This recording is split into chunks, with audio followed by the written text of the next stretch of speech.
ഈ കാണുന്ന വിദ്യാർത്ഥിയുടെ പേര് കിഷൻ എന്നാണ്. ഞാൻ ഈ ഫോട്ടോയിൽ ഉയർത്തി കാണിക്കുന്ന വിദ്യാർത്ഥിയുടെ പേര് കിഷൻ എന്നാണ്. തെലങ്കാനയിൽ കഴിഞ്ഞ ദിവസത്തെ പോലീസ് അതിക്രമണത്തിൽ CNN ന്യൂസ് 18 ക്യാമറയുടെ മുമ്പിൽ വെച്ചിട്ടാണ് പോലീസ് ഇയാളെ തല്ലുന്ന സാഹചര്യം ഉണ്ടായത്. ഇദ്ദേഹം ഇന്ന് വളരെ ക്രിട്ടിക്കലായിട്ട് ആശുപത്രിയിൽ അഡ്മിറ്റഡ് ആണ്. അവിടുത്തെ മുഖ്യമന്ത്രി രാഹുൽ ഗാന്ധിയുടെ പാർട്ടിയുടെ പിന്തുണയോടുകൂടി അവിടെ ഭരിക്കുന്ന ഒരു സർക്കാരാണ് ജാർഖണ്ഡ് ഭരിക്കുന്നത്. ആ ജാർഖണ്ഡിനകത്ത് ഇങ്ങനൊരു സംഭവം ഉണ്ടായിട്ട് അവിടുത്തെ ഗവൺമെന്റ് പോലീസിന് ക്ലീൻ ചിറ്റ് കൊടുത്ത് വിട്ടുകഴിഞ്ഞു. അവിടെ ഒരു ചർച്ചയില്ല, ബഹളവും ഇല്ല. രാഹുൽ ഗാന്ധിക്ക് ആ വിഷയത്തെക്കുറിച്ച് സംസാരിക്കുകയും വേണ്ട. എല്ലാ സംസ്ഥാനങ്ങളിലും വിദ്യാർത്ഥി പ്രക്ഷോഭങ്ങൾ ഉണ്ടാകുമ്പോൾ സ്വാഭാവികമായിട്ട് ആ പ്രക്ഷോഭം അക്രമാസക്തമാവുകയാണ്. പാർലമെന്റിൽ ഗവൺമെന്റ് മറുപടി പറയാൻ തയ്യാറാണെന്ന്. വിദ്യാർത്ഥി വേട്ടയിൽ അമിത്ഷാ കാണിക്കുന്ന മൗനം പോലെ രാഹുൽ ഗാന്ധി ആ വിഷയത്തിൽ മൗനിയല്ല. രാഹുൽ ഗാന്ധി പ്രതികരിച്ചു, കേൾക്കണോ? രാഹുൽ ഗാന്ധി എവിടെ പ്രതികരിച്ചു? രാഹുൽ ഗാന്ധി മീഡിയ നടന്ന് കേൾക്കാൻ പറഞ്ഞു കഴിഞ്ഞാൽ വഴിയിൽ അവിടെ ഹാഷ്മി അവിടെ നിൽക്കൂ.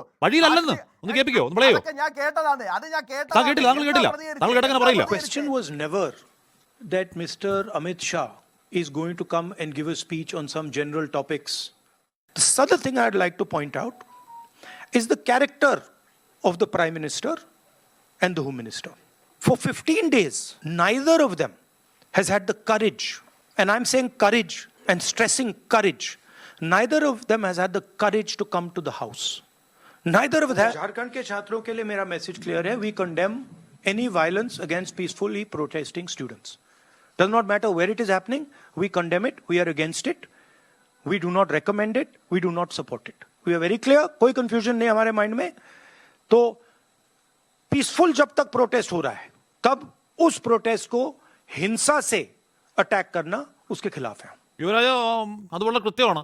ഏത് സംസ്ഥാനം, ഏത് ദേശം, ഏത് പ്രദേശം ഒന്നുമില്ല, കുട്ടികളുടെ സമരത്തിനൊപ്പം തന്നെയാണ്. ഇനി അവർ ഭരിക്കുന്ന സംസ്ഥാനത്താണെങ്കിലും കുട്ടികൾക്ക് സമരത്തിന്റെ വയലൻസ് പാടില്ല എന്ന് ആർജവത്തോടെ പറയല്ലേ രാഹുൽ?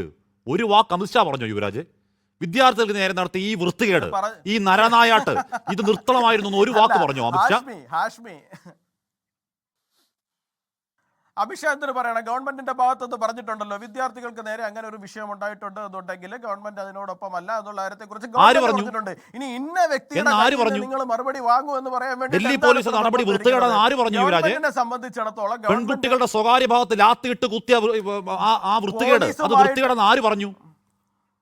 പെല്ലറ്റ് ഉപയോഗം വൃത്തികേടെന്ന് ആര് പറഞ്ഞു? പെൺകുട്ടികളുടെ ഭാഗത്ത് നിന്ന്, ഈ പറയുന്ന സമരക്കാരുടെ ഭാഗത്ത് നിന്ന് തന്നെ ഇത്തരത്തിലുള്ള ആക്ടിവിറ്റീസ് ഉണ്ടായിട്ടുണ്ട്. നോക്കൂ, അവിടെ എന്ത് എവിഡൻസ് ആയിരിക്കും? അല്ല, നിങ്ങളൊന്ന് പറഞ്ഞു. പോലീസ് ലാത്തി പ്രയോഗം നടത്തുന്ന സമയത്ത് ഒരു പോലീസ് ഉദ്യോഗസ്ഥൻ പേര് ലാംബയോ പെൺകുട്ടിയുടെ മുഖത്തേക്ക് കൈവീശി ദൃശ്യങ്ങൾ പുറത്തു വന്നതാണ്. അല്ലല്ല, നിങ്ങൾ എക്സിൽ നിന്നും ട്വിറ്ററിൽ നിന്നും വിഷൽ മൊത്തം കളയാൻ നോക്കിയാൽ വിഷയം കിടപ്പുണ്ട്. നിങ്ങളുടെ SFIക്കാരോട് അല്ലല്ല ഞാൻ കംപ്ലീറ്റ് ചെയ്യട്ടെ. ആശ്മീർ മിണ്ടാതിരിക്കും, ഞാൻ ഒന്ന് പറഞ്ഞോട്ടെ. ഇവിടെ രാജ്ഭവന്റെ അകത്ത് SFIക്കാർ കയറി സമരം നടത്തുന്ന സമയത്ത് അന്ന് കേരള പോലീസ് ലാത്തി ഇട്ടിട്ട് ഒരു വിദ്യാർത്ഥിയുടെ ജനനേന്ദ്രിയത്തിന്റെ ഭാഗത്തിട്ട് കുത്തുന്ന ഒരു ഫോട്ടോ ഇന്നും സോഷ്യൽ മീഡിയയിൽ വൈറലാണ്. നിങ്ങൾ ഈ വിഷയങ്ങളിൽ ഒരു സംഘർഷം ഉണ്ടാകുന്ന സമയത്ത് ഇത്തരത്തിലുള്ള സംഭവങ്ങളൊക്കെ ഉണ്ടാവും. മറ്റൊരു തരത്തിൽ അവതരിപ്പിച്ച് കാര്യമൊന്നുമില്ല. എന്ത് പെൺകുട്ടികളുടെ സ്വകാര്യ ഭാഗത്ത്? ചെറിയ കുട്ടികളാ, പെൺകുട്ടിയാണോ ആൺകുട്ടിയാണോ? ചെറിയ പെൺകുട്ടിയാ ഇട്ട് കുത്തുക. ഒരു സംഘർഷം ഉണ്ടാകുന്ന സംഘർഷമൊന്നുമല്ല, അതൊക്കെ മര്യാദയാണ്. ഒരു സംഘർഷം ഉണ്ടാകുന്ന സമയത്ത് അല്ലല്ല, ഒരു സംഘർഷം ഉണ്ടാകുമ്പോഴത്തേക്ക് ലാത്തിയിട്ട് പെൺകുട്ടികളെ കുത്താൻ പോലീസിന് അവകാശമില്ല. പെൺകുട്ടികളെ മുഖത്തേക്ക് അടിക്കാൻ പോലീസിന് അവകാശമില്ല. AK-47 വെടിവെക്കാൻ പോലീസിന് അവകാശമില്ല. പെല്ലറ്റ് ഉപയോഗിക്കാൻ പോലീസിന് അവകാശമില്ല. സംഘർഷവും ഇതിനെ താരതമ്യം ന്യായീകരിക്കല്ലേ? സമരം ഉണ്ടാകുന്ന സമയത്ത് സംഘർഷം ഉണ്ടാകുന്ന സമയത്ത് പോലീസിന്റേതായ തരത്തിലായിരിക്കും ഏത് യുവരാജെ ഒരു ചെറിയ പെൺകുട്ടിയുടെ മുഖത്തേക്ക് കൈവീശി അടിക്കാൻ അവകാശം ഉണ്ടെന്നാണ് പറയുന്നത്. ഒരു ചെറിയ പെൺകുട്ടിയുടെ, ഒരു വിദ്യാർത്ഥിനിയുടെ, നമ്മുടെയൊക്കെ മക്കളുടെ പ്രായമുള്ള ഒരു പെൺകുട്ടിയുടെ മുഖത്തേക്ക് ഒരു പോലീസുകാരൻ, ഒരു ആചാനുബാഹു കൈവീശി അടിക്കാൻ അവകാശം ഉണ്ടെന്നാണ് യുവരാജ് വാദിക്കുന്നത്. ഒരു പെൺകുട്ടിയുടെ പിൻഭാഗത്ത് കുത്താൻ അവകാശമുണ്ടെന്നാണ് യുവരാജ് പോലീസുകാർക്ക് നേരെ എന്താണ് വാദിക്കുന്നത്? അല്ല, പോലീസുകാർക്ക് നേരെ കല്ലുവാരി എറിഞ്ഞാൽ പെൺകുട്ടിയുടെ പിന്നിൽ കുത്തും എന്നാണ് യുവരാജ് വാദിക്കുന്നത്. അവകാശമുണ്ടോ? പെൺകുട്ടിയുടെ പിന്നിൽ കുത്തും എന്നാണ് യുവരാജ് വാദിക്കുന്നത്. അങ്ങോട്ടടിച്ചാൽ ചിലപ്പോ അവര് തിരിച്ചും അവർ അങ്ങോട്ടടിച്ചാൽ ചിലപ്പോ ഇങ്ങോട്ടും അപ്പൊ ഡൽഹി പോലീസ് ന്യായീകരിക്കുകയാണ്. ഹാഷ്മി പറഞ്ഞു. അല്ല ഞാൻ ചോദിക്കുന്ന പിന്നിലല്ലാണ്ട് വേറെ എവിടെയെങ്കിലും കുത്തിയാ കുഴപ്പമില്ല എന്നാണോ ഹാഷ്മി പറഞ്ഞു വരുന്നത്? എന്തൊരു നിലവാര തകർച്ചയായി യുവരാജ് അങ്ങ് വാദിക്കുന്നത്? എന്തൊരു നിലവാര തകർച്ച അങ്ങ് വാദിക്കുന്നത്? നമ്മുടെ നാട്ടിലെ കുട്ടികളാണ്, നമ്മുടെ രാജ്യത്തിന്റെ ഭാവി തലമുറയാണ്. ആ ഭാവി തലമുറ പെൺകുട്ടികളെ പിന്നിൽ ചോദിക്കുമ്പോൾ അതിനെ ന്യായീകരിക്കുക യുവരാജ്. എന്തൊരവസ്ഥയാ! നമ്മുടെ നാട്ടിലെ പോലീസാണ് അതിനെ ന്യായീകരിക്കുക. എന്താണ് കല്ലെറിഞ്ഞാൽ കുട്ടികളെ അടിക്കും, കല്ലെറിഞ്ഞാൽ കുട്ടികളോട് വൃത്തികേട് കാണിക്കും എന്ന് ന്യായീകരിക്കുകയാണോ യുവരാജ് ഗോകുലെ? കേരളത്തിലെന്നല്ല, തമിഴ്നാട്ടിലെന്നല്ല, കർണാടകയിലെന്നല്ല, ഡൽഹിയിലായാലും എവിടെയായാലും അങ്ങനെ തന്നെയാണ് സംഭവിക്കുന്നത്. അതിനെ ന്യായീകരിക്കുന്നതൊക്കെ ഒരു യുവാവാണോ അങ്ങ്? കഷ്ടമാണ് യുവരാജെ. ടി ജി മോഹൻദാസിന്റെ കഷ്ടമാണല്ലോ ഇത്.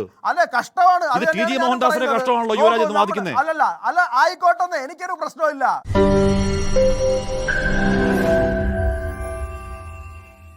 ലോകത്തെവിടെയായാലും ഏത് സമയത്തും 24 വാർത്തകളും ഓഗ്മെന്റഡ് റിയാലിറ്റി പാക്കേജുകളും എക്സ്പ്ലെയിനറുകളും വിശദമായി കാണാൻ ഞങ്ങളുടെ യൂട്യൂബ് ചാനൽ നിങ്ങൾക്ക് സബ്സ്ക്രൈബ് ചെയ്യാം.